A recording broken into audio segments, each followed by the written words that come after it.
Wait, that's the A? That's the A. Okay, cool. We haven't done this in a while, Adam. Hey everybody, Adam Savage and Norm Chan in my cave with a show and tell. Yes, this just came in, and I'm really excited to share it with you because I actually covered this as a product when it was in development. Sometimes companies do hardware, prototyping, or they launch Kickstarters. They reach out, and we get to check stuff out. It's one of the best parts of doing this job. Totally one of the best parts. But also, it gives us insight into product development, right? Yeah. Which is not easy for hardware. And this is a product called Smoke Genie. Can we talk about smoke and Yes. cosplay for a second? Totally. I integrated an Etsy home-built smoke kit into my Proton pack when I was making my Ghostbusters pack, and it was up here, and it generated a little bit of smoke, which is great for cosplay. It was not the most reliable after several months, which is problematic for a home-built device, but like a proper smoker is kind of a holy grail for cosplay. And a lot of people are using different ones, but I mean, let's not bear the lead. They're using vapes essentially. Yeah, They're exactly. converting vapes and doing it, professionally and using it in a very safe way. Yeah. Sean Charlesworth, for example, we've done projects and videos where he's converted that for toy mechs, for things like proton packs. But from a commercial standpoint, this comes out of a company doing it for like theatrical purposes. Right. So it needs a little more volume, a little more ability to see it. For studio photography, for video, and this is the final product. I checked out the early prototype, which is like very 3D printed. I love seeing like 3D printed prototypes. I gave them some feedback in terms of some of the functionality, and I think they've incorporated some of that, which is always cool. Yeah, super cool. But this one, they wanted sent over to you, so I brought it over so you could take a look and we could try it out. I love the packaging. That's gorgeous. But am I right that the main unit is smaller than the one we played with? I think it's the same profile. So is it? I feel like it's just a little bit shorter. Yeah, it's. I want to say it's the same. Okay. It's definitely injection molded plastic now. Beautiful. Yeah.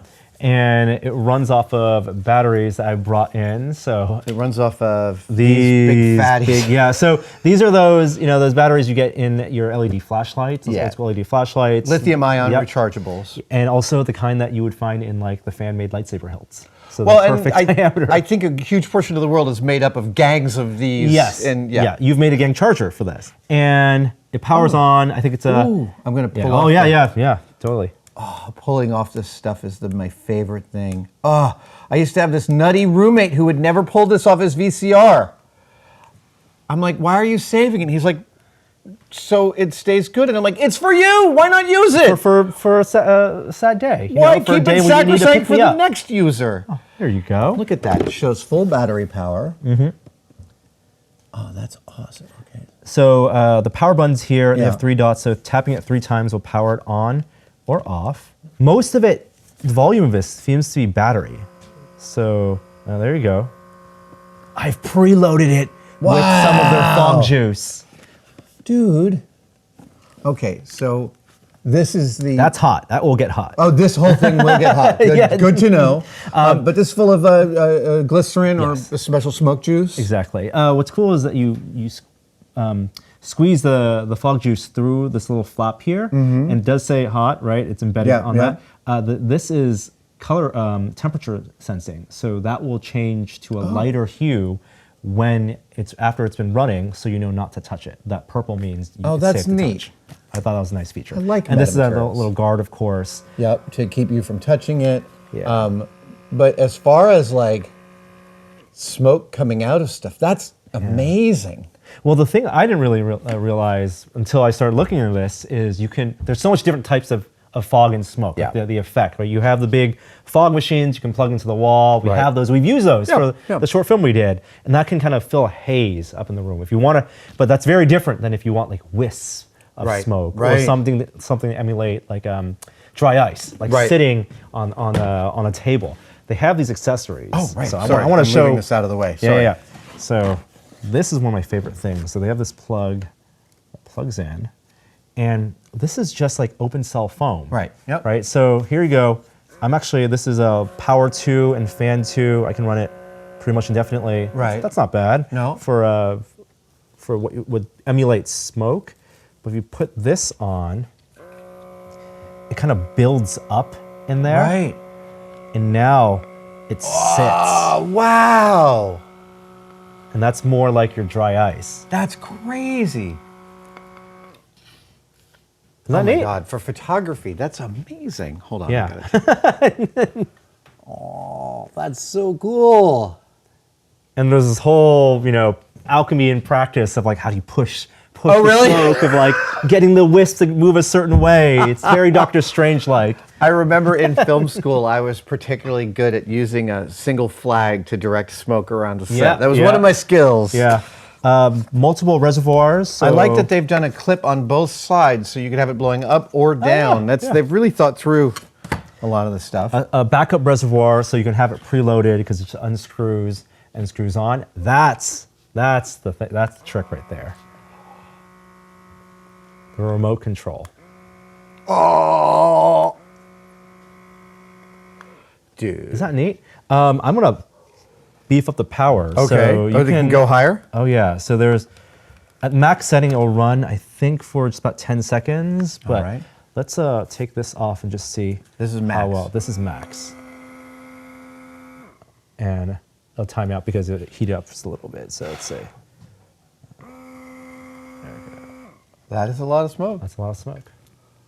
Dude, so let's talk about how I used their prototype last summer. Yes. So I brought the prototype because you were in the process of preparing for New York Comic Con. For New York Comic Con, and it was a Ghostbusters activation. I wanted to wear my proton pack on the floor of New York Comic Con. Yep. And so I had for my trooping, I'd purchased the Hasbro Ghost Trap toy for whatever it was, a few $dozen, and then I accuratized it. Oh, my dial's missing. Anyway, and in order to have the trap smoking, we put this in there. Yep. And it kind of perfectly And it just fits fit in. perfectly. Yep. And then I put this on my belt. All right, give me the remote. Yep. There it is. And then I walked around. Oh, do I have it upside down? Nope, I have it right side up. There we go. Oh! That's not recommended. We're testing the durability right Exactly. We're doing some, that's it. now. Yep. Goes. Make sure the power's back on. Yep, tank connected. All right. All right. There we go. Now I feel safe. And that is exactly the kind of smoke that should be coming out of a pack. Right? Yeah. Like that to me, I mean, I have a professional theatrical solution to this, and it's from about 10 years ago, and it was like $1,000 for this thing that put out just the tiniest little bit of smoke for practical stuff for film. That's amazing what it can do.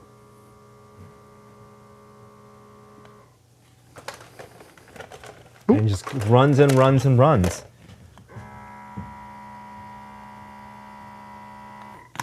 I just love that. Whew. Yeah. That's nice. No, I know, and it sits there and like...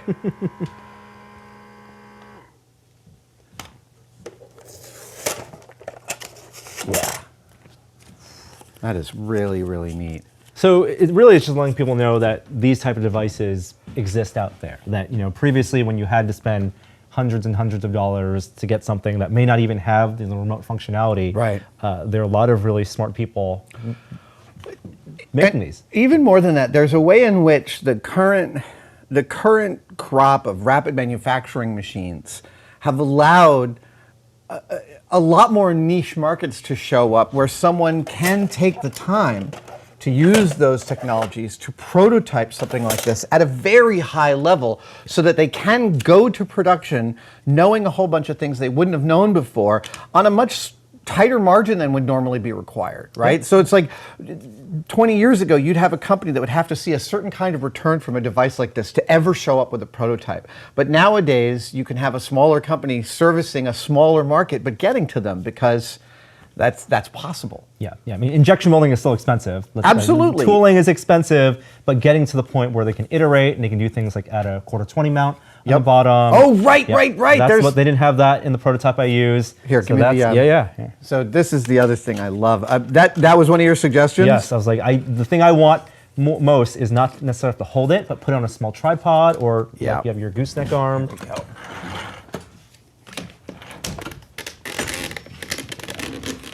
then you can just put it out there and make it blow smoke wherever you want. There you go. Or, for instance, oh, whoops. Yeah, just under the surface. All right, partner smoke. That's just, Norm's got a smoking amanuensis under the table.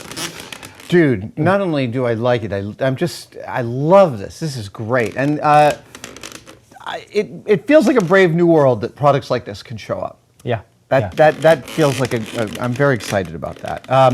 If you guys know about technologies like this that people are developing in small batches that can answer cosplay conundrums, we would love to know about it. Tell us in the comments. Dude, I'm trying to think about the next costume this will work in. And I'm trying to think of the next miniatures photo project I could use it in. Yeah. Excellent. All right, guys. We will see you next time. I don't know which camera to look at. No, that's fine.